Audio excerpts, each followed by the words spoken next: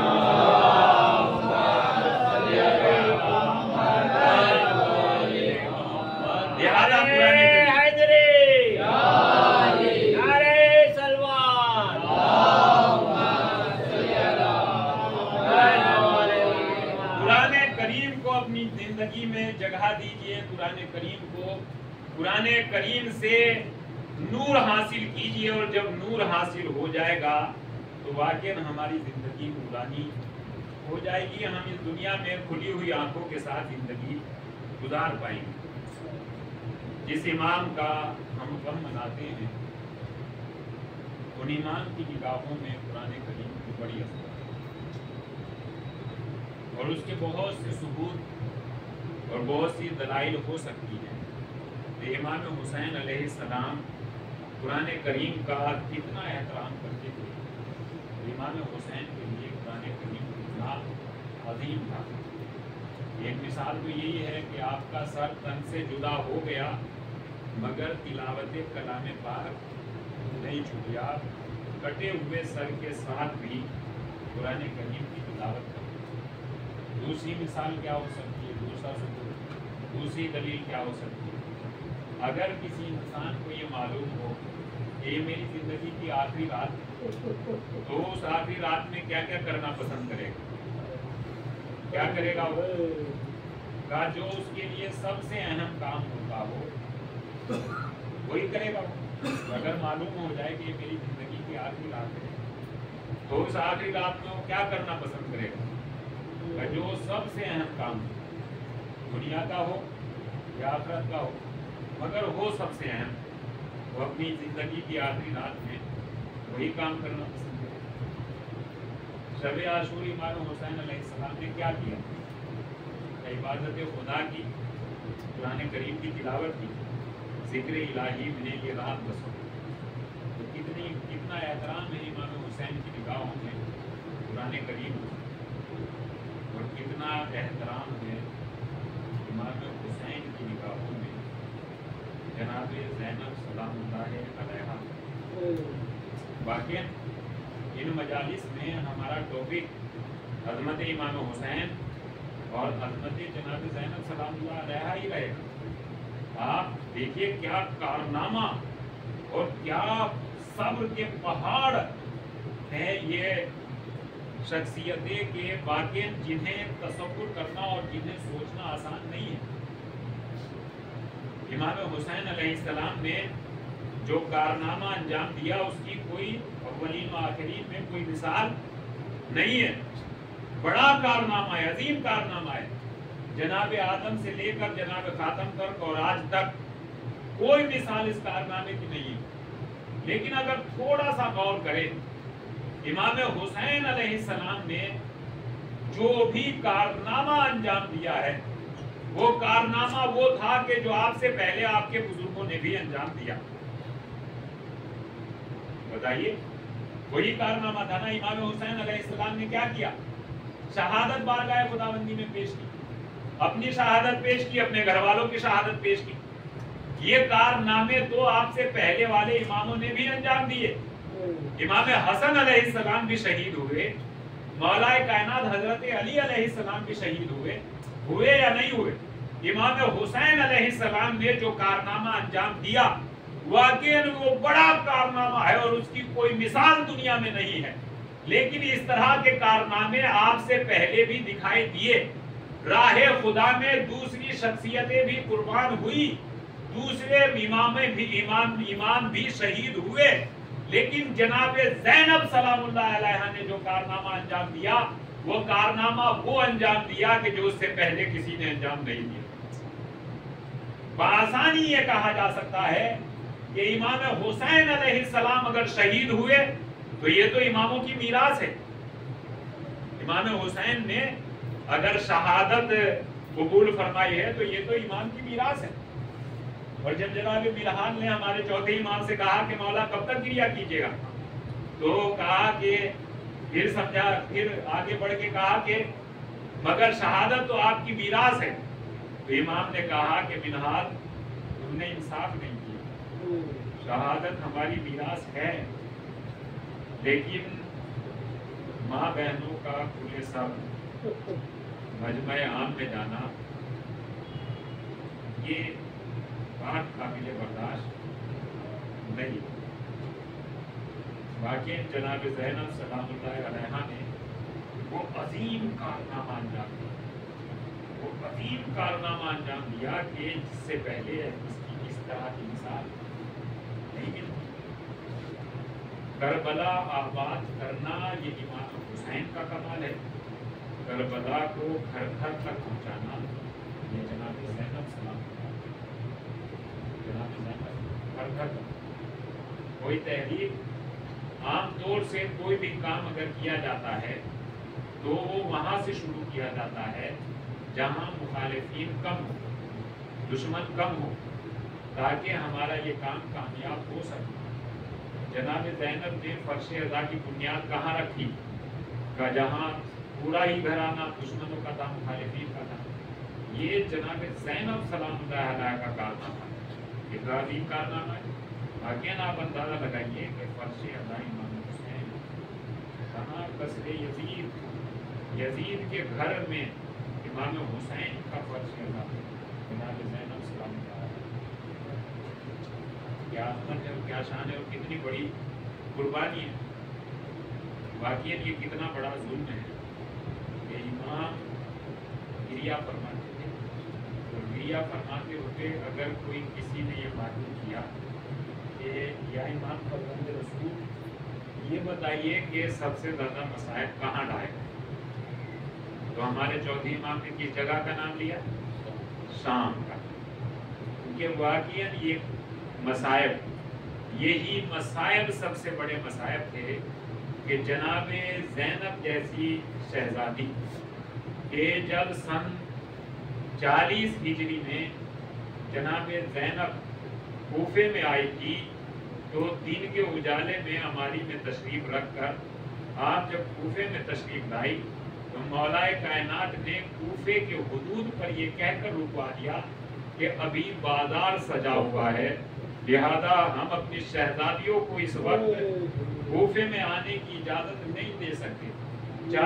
سن 40 ہجری کا یہ کوفہ اور سن 61 ہجری کا کوفہ یہ ہے کہ آج جب جناب زینب سلام اللہ علیہا اس کوفے میں جب وارد ہو رہی ہیں تو عالم یہ ہے کہ ایک منادی ندا دے رہا ہے, اے تماشا دیکھنے والوں, یہ نبی کی نواسیاں, یہ علی کی بیٹیاں ہیں. جیسے ہی جناب زینب اور جناب ام کلثوم کے سلسلے میں یہ منادی ندا دے رہا ہے, ایک مرتبہ جناب زینب کا خیال کرتے ہوئے امام حسین علیہ السلام نے قرآن کریم کی تلاوت کرنا شروع کی. اور قرآن کریم کی تلاوت ایک ہی جگہ پر نہیں ہوئی بلکہ متعدد مقامات پر ہوئی, اور اس قرآن کریم کی تلاوت کا ایک مقصد یہ بھی تھا کہ تماشا دیکھنے والے میری طرف متوجہ ہو جائیں, میری بہنوں کے کھلے ہوئے سر اور ان کا تماشا نہ دیکھ پائے.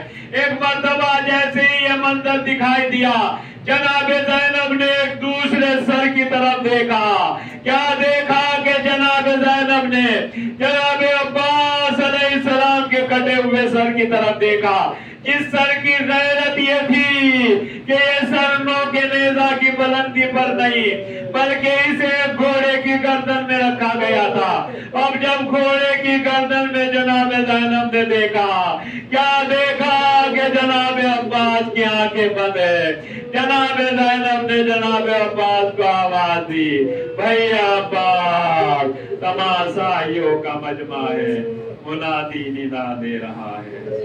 لعنت اللہ علی قوم الظالمین وسيعلم الذين ظلموا أيكم منقلب ينقلبون إنا لله وإنا إليه راجعون. عالم کی نواز محمد و آل محمد کا ہماری اس عزاداری قبول فرما. عالم کی نواز محمد و آل محمد کا عزاداری امام حسین علیہ السلام انجام دینے میں اگر کوئی کمی رہ گئی ہے تو ہماری اس کمی کو معاف فرما. عالم کی نواز محمد و آل محمد کا تمام عزاداری امام حسین علیہ السلام کو اس دنیا میں زیارت کربلا اور آخرت میں شفاعت امام حسین نصیب فرما. عالم کی نواز محمد و آل محمد کا ظالمین کو نیست و نابود کر دے, مظلومین کی مدد فرما. غالب نواز محمد و آل محمد کا ہمارے تمام مرحومین و مرحومات کی مغفرت فرما. انہیں جوار رحمت میں جگہ عنایت فرما, ان کی قبروں کو نور سے منور فرما. غالب نواز محمد و آل محمد کا وقت کے امام کو ان سے راضی و خوشنود فرما. وقت کے امام کے ظہور میں تعجیل فرما. ہمیں ان کے آوان و انصار میں شمار فرما. ربنا تقبل منا انك انت السميع العليم. ماتم حسین. یا حسین.